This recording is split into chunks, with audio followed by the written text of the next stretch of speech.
Welcome back to Matt's Automotive Channel. In this video, we're going to finish up the brake job by bleeding the brakes. Okay, to do this brake job, I'm going to use this product here by Motive Products. It's a power bleeder, so basically it's going to pressurize the system from the reservoir on the master cylinder. And you can get different types of connectors depending on your application. We're going to be using this one for the '01 Mustang. And there are other ways to bleed brakes, obviously. I mean, you can use the two-person method where somebody gets inside and pushes down the pedal and then you open and close the bleeder. Or you can use the vacuum method and get a vacuum pump and go to each wheel and actually suck the fluid through. But I think this tends to be the easiest, quickest, fastest way to do it. So this is what we're going to use today. One of the nice things about using this method is you actually put brake fluid into this reservoir here, pressurize the system, and then as the brake fluid empties out of the reservoir on the car, this continuously fills it, so you don't have to worry about pumping it dry. Now in this particular case, we rebuilt the calipers, and so there's a bunch of air in the system, and we have to bleed the brakes. But let's say you don't have to bleed the brakes, and you're just wondering the condition of the brake fluid that's currently in your car.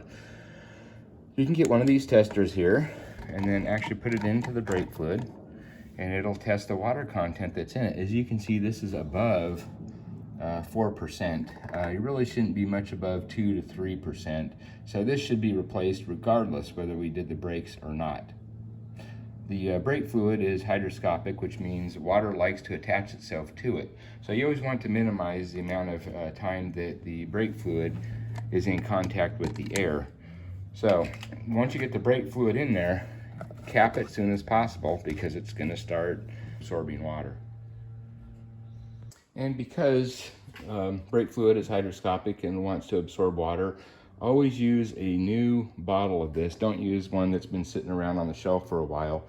And if you have any concern, let's say you do and you do have some concerns, always test it to make sure that it has a low water content of less than 3%. All right, let's go ahead and start by adding some brake fluid to our power bleeder.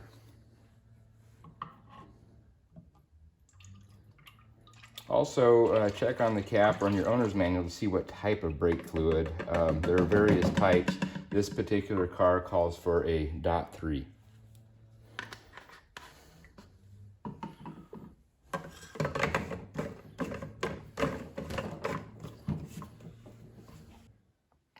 All right, I just went ahead and attached the power bleeder. Now we're going to pump this up to about 10 to 15 psi.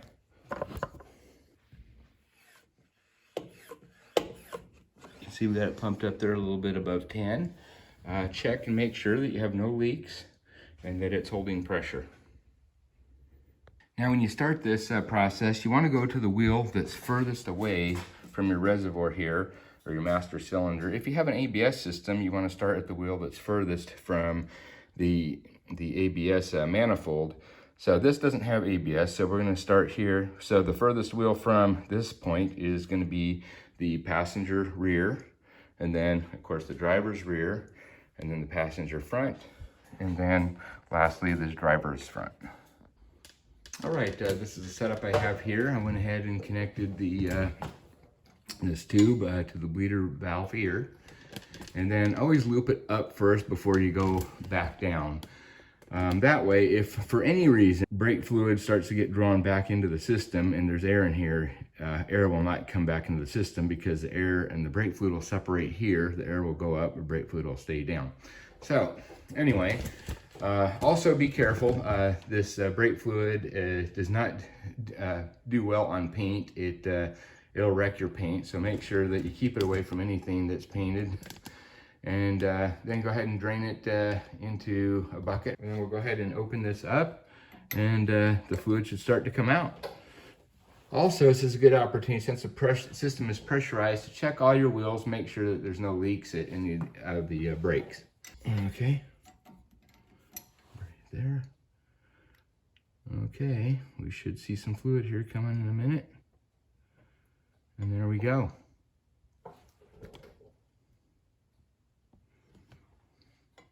Actually, this looks pretty clear. This is these brakes must have been bled before.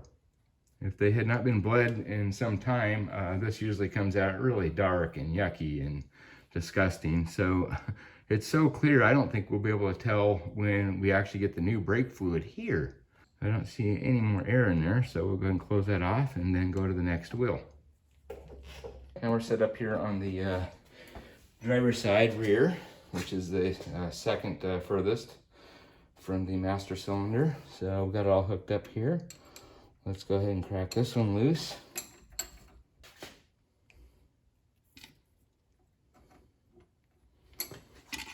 And there we go.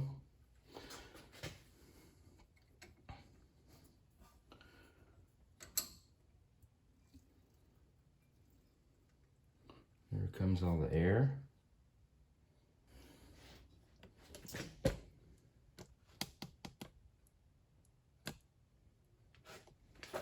Now we're set up on the passenger side front. Go ahead and crack it open.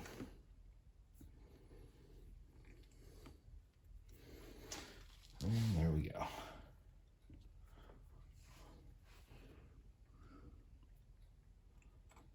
Now the fourth and final. Let's crack this one open. And there we go. All right, so that concludes our brake bleeding session. Now that we have finally all the parts that came in for the transmission, on the next video we can resume our rebuild of the transmission. I'll see you then. Bye-bye.